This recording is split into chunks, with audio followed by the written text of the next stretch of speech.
যে যাই বলুক অনিলদা, আপনার বিরুদ্ধে আর্থিক কেলেঙ্কারির অভিযোগ আমি কিন্তু বিশ্বাস করছি না। এ অনেকদিন আগের কথা। মমতা বন্দ্যোপাধ্যায় ফোন করেছিলেন অনিল বিশ্বাসকে, যে সময় অনিল বিশ্বাসের বিরুদ্ধে কংগ্রেস সরব হয়েছিল আর্থিক কেলেঙ্কারি নিয়ে। কংগ্রেসের একজন দোর্দণ্ড প্রতাপ নেতা তিনি বিস্ফোরক উক্তি করছিলেন অনিল বিশ্বাসের বিরুদ্ধে। সেই সময় অনিল বিশ্বাসকে ফোন করে মমতা বন্দ্যোপাধ্যায় তার ব্যক্তিগত অভিমতটি জানিয়েছিলেন। অনিল বিশ্বাস উত্তরে ধন্যবাদ দিয়েছিলেন মমতাকে। এহেন পারস্পরিক শ্রদ্ধার পরে অনেকটা সময় কেটে গেছে, বাম সরকারের পতন ইত্যাদি ইত্যাদি।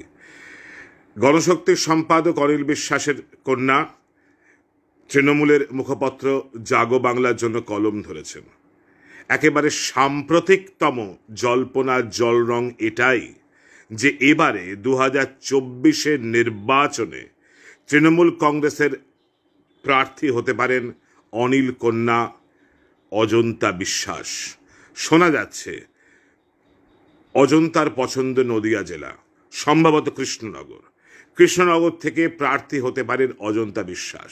কিছুদিন আগেও সেখানে একজন মুসলিম প্রার্থীর কথা শোনা যাচ্ছিল, এখন আবার অবস্থা কিছুটা বদলেছে। অজন্তা বিশ্বাসের নাম শোনা যাচ্ছে কৃষ্ণনগর কেন্দ্র।